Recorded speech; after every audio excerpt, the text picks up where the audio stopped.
You're listening to The World at 8 with Lynn Mozart.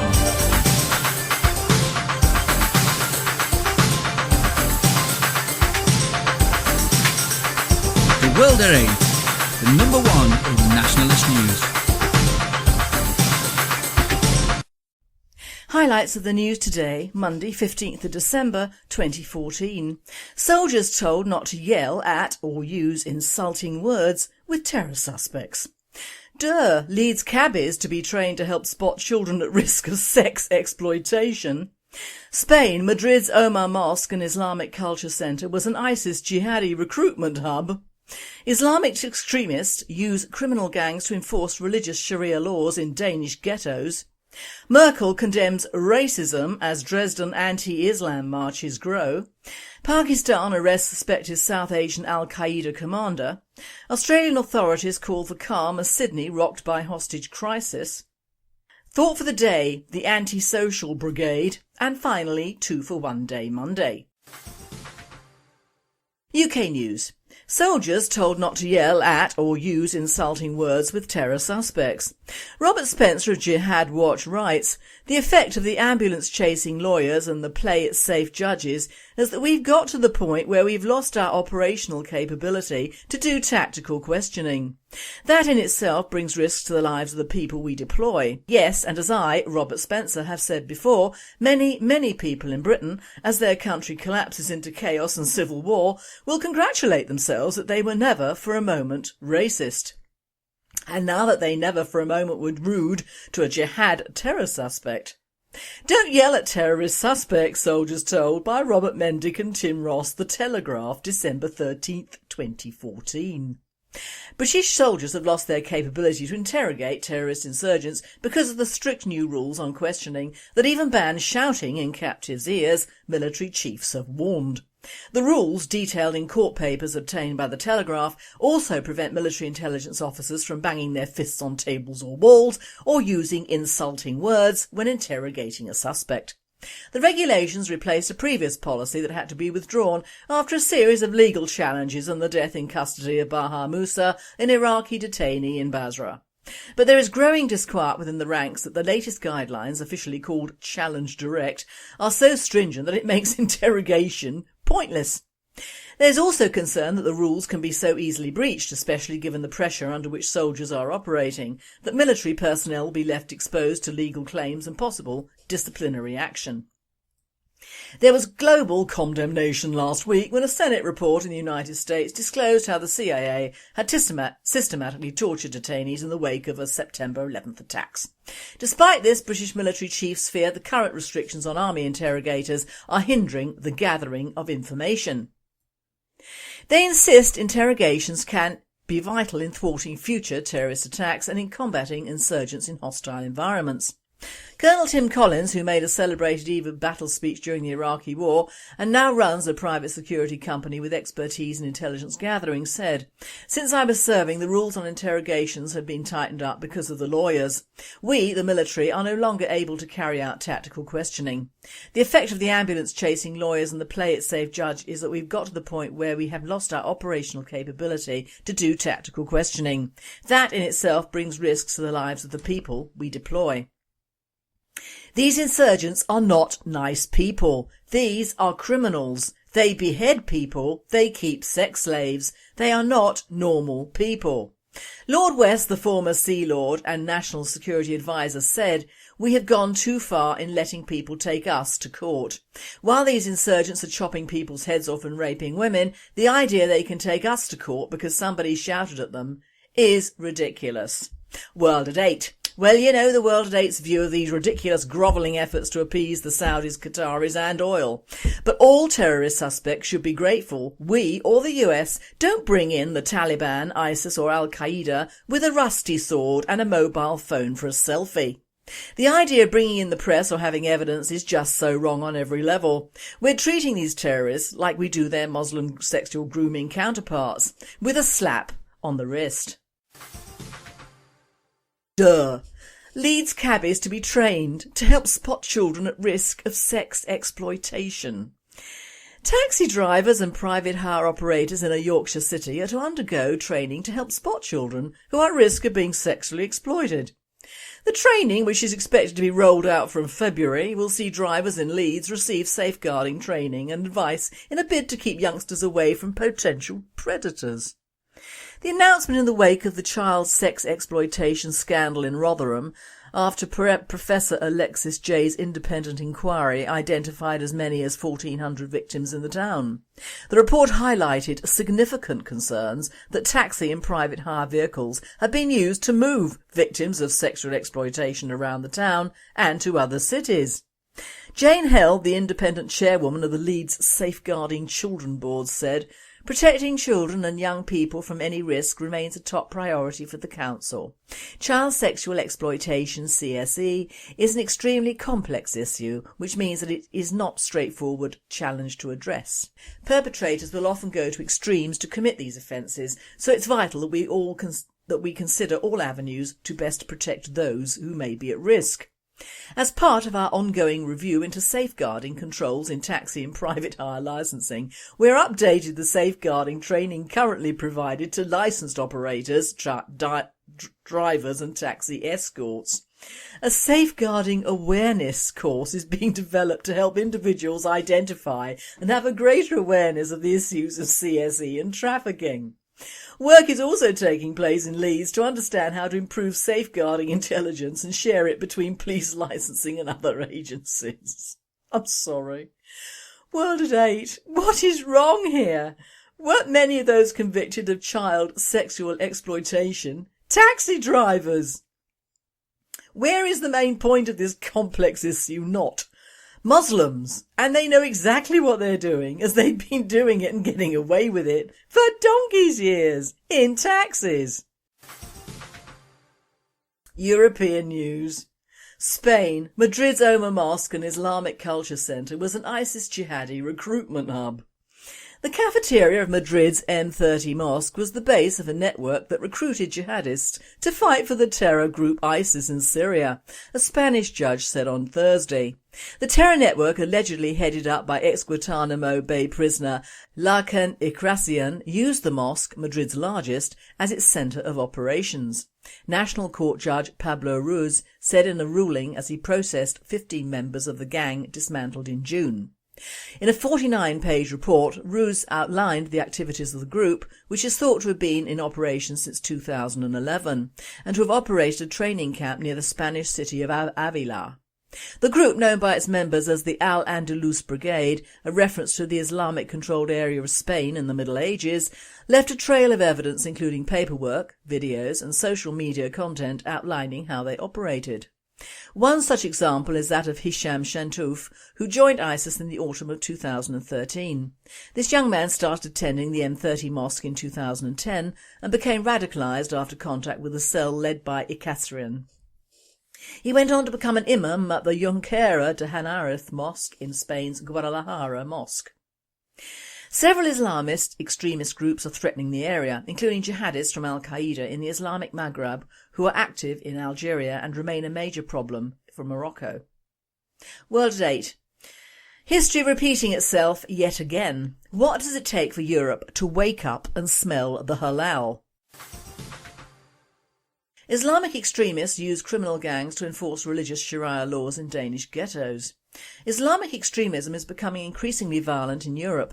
If we do not stop them effectively, where will it end? Immigrant gangs is Danish media's euphemism for Muslim gangs. Islamic extremists use immigrant gangs to enforce religious Sharia laws in residential areas throughout Denmark. The unholy alliance between religious extremists and hardcore criminals in residential areas where especially younger people are being forced to behave in certain ways and women are forced to dress in particular ways. Gang members typically support individual extremist imams and mosques with a strict interpretation of Islam. In several areas where we see the fundamentalists are supported by the gangs, people are more afraid of the extremists when they are backed by gang members.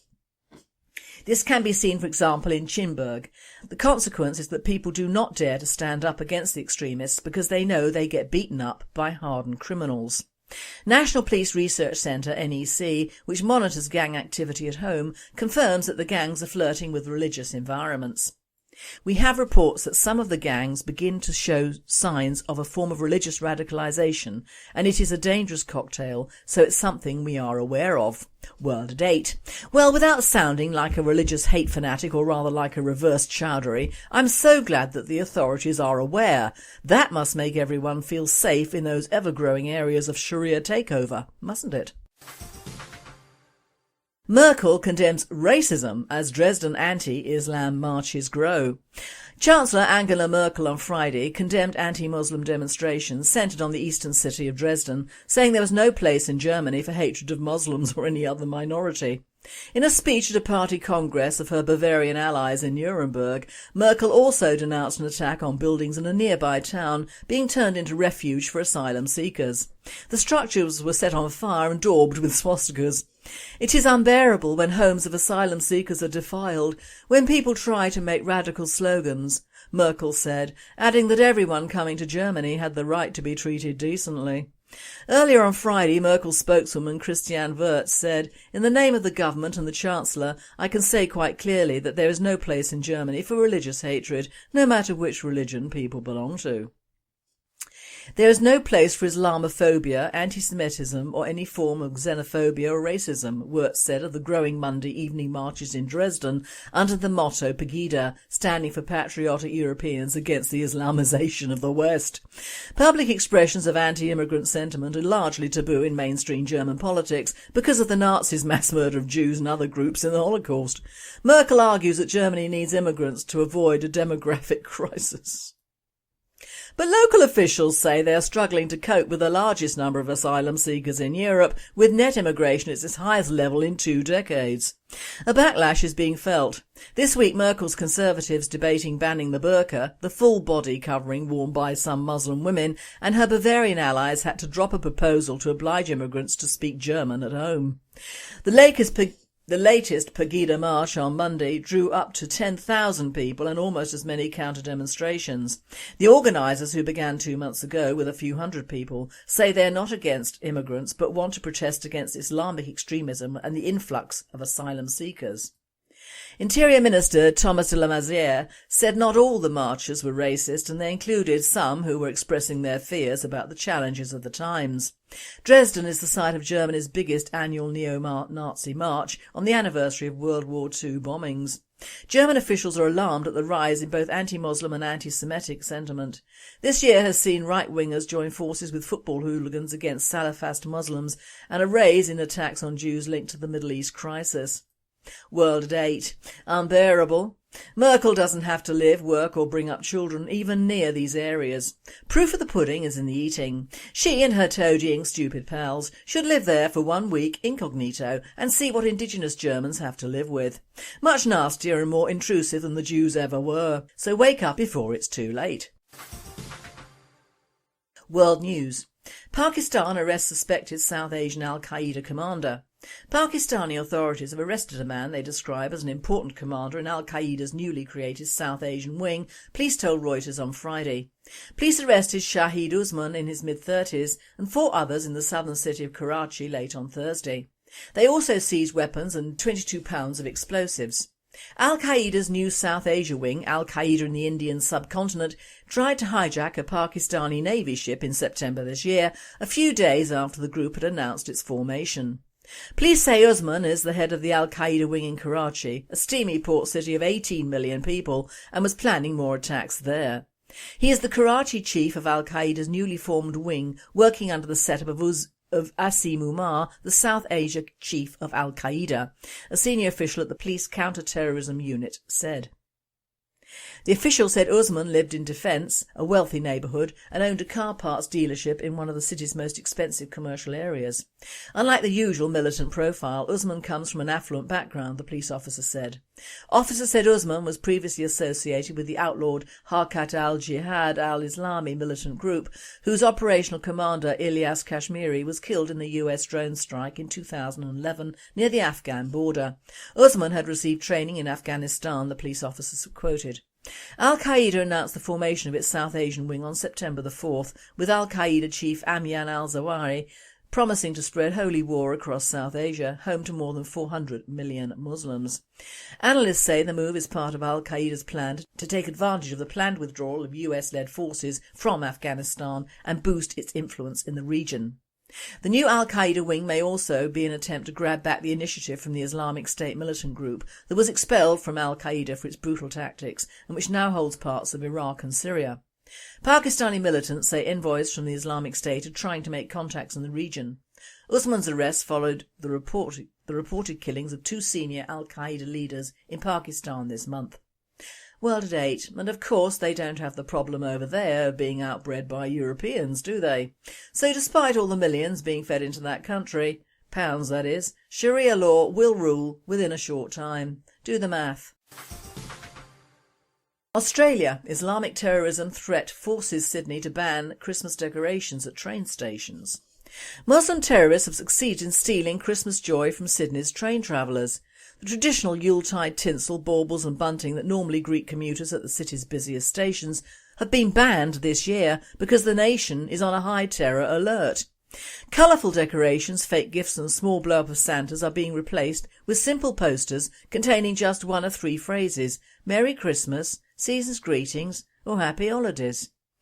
With the country on a high terrorist alert, you can't have Christmas stuff like wrap boxes lying around all over the place. It makes it more difficult for security staff to check the public areas at stations for suspicious items, an LU government source said.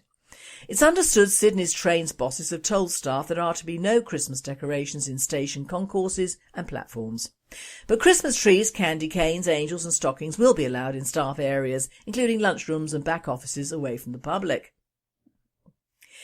A station assistant at Town Hall Station, who asked not to be named, told the Daily Telegraph he and his colleagues were surprised no decorations had been put up with Christmas Day just a little more than 2 weeks away. Back in September, the federal government raised the national terrorism alert level from medium to high, based on advice from security and intelligence agencies, including the Australian Security Intelligence Organisation. A high alert means a terrorist attack is likely. At the time, Prime Minister Tony Abbott said there were raised concerns about the increasing number of Australians working with, connected to or being inspired by terrorist organisations such as Islamic State, Jabhat al-Nusra and al-Qaeda. World at 8, all I can say is that if the Anzacs had shown this amount of laziness and stupidity during the First World War, then we would all be speaking German and there would not have been a Second World War. Australian authorities called for calm as Sydney rocked by hostage crisis. Australian authorities called for calm on Monday as they negotiated with a gunman brandishing a black Islamic flag who is holding a number of people hostage in a cafe at the heart of Sydney's business district. In dramatic scenes captured on live television, 5 hostages escaped in mid-afternoon from the Lindt Chocolate Cafe in an incident that has sparked fears that it is a jihadist attack on Australian soil. Andrew Scipione, New South Wales Police Commissioner, said the police were responding in a manner consistent with a terrorist event, but added that there was no evidence that any of the hostages had been hurt. He urged the community to remain calm and continue to go about their daily business while avoiding the immediate area. Clearly, reprisal attacks are something that should not happen, he said. Police authorities said they had engaged the gunman in negotiations and would work throughout the night to try and bring the siege to a peaceful conclusion. They would not confirm reports in local media that up to 15 hostages are still in the cafe and asked media outlets not to report details of the gunman's demands, which have been carried on social media websites. World at 8. Negotiate, negotiate. I'm sounding like a Dalek. Shoot the buggers, matey. Thought for the day. The Anti-Social Brigade. The one thing amongst many things that have changed not for the better is the telling fact that as a country and a people we are all more housebound than our parents or grandparents ever were. Even in the slums pre-war, old people sat outside and talked, kids played in the street with a relatively safe eye on them, and ordinary people walked about gossiping, shopping or even getting up to mischief. Perish the thought now. I'm struck with just how empty our villages, small towns and larger towns and cities are. In the early 80s it was not unusual to see young mums with prams, older women doing the shopping and the odd retired person walking around in non-working hours. And then in the late 80s and early 90s it became apparent that it was a working population surrounding those towns, and villages and the shops only came to life during lunch hours and Saturdays. Now everywhere is dead during the daytime and pretty dead at night, and still not bulging at the seams even before Christmas, which is still our main Christian holiday. So what's happened? My husband had his rehabilitation near Alton on Tuesdays, and he drops me off and I walk around and have a coffee till he's finished. So I've been making notes on this small but vibrant town as it once was. I was speaking to an Indian running the local photocopy and stationery shop and shutting down last week. That will leave just one newspaper and sweet shop on the high street, vying with the takeaways and the second-hand shops which breed like no tomorrow. He was saying that soon there'll be no real high street shopping and England will cease to be a nation of shopkeepers. He was of course right, and with the greatest and cleverest social engineering programme taking place in this country, we will soon have a country which is just a nation of foreign parasites using the web. I am a proud mother of 3. The first 2 are products of the new era of non-communication and, apart from work, seem to love being housebound. My youngest is slightly different and younger, but still prone to that new religion. Large companies now allow their workers to work from home and indeed encourage it. Then they don't have to pay for large buildings, coffee machines, canteens or even keep stationery. And of course the number of staff being made redundant closely matches those allowed to stay on under the new conditions of work. That would explain why there are huge new office buildings simply lying empty. Many blue chip companies favour the home worker as all they need is a computer, tablet, mobile phone or Wi-Fi, or probably all those and more. All you need to ply your trade, whatever that might be, on the web is a warehouse or even a private house and delivery or postal facilities. And one of the people who wanted our large house in Surrey were a Muslim family who were going to operate a lighting shop on the web out of the ground floor, so I didn't sell to them. But the establishment doesn't want us to live our lives as before. They don't want shops on high streets, whatever they may say. They want huge supermarkets built well out of towns so that people have to have cars to even live a fairly normal life.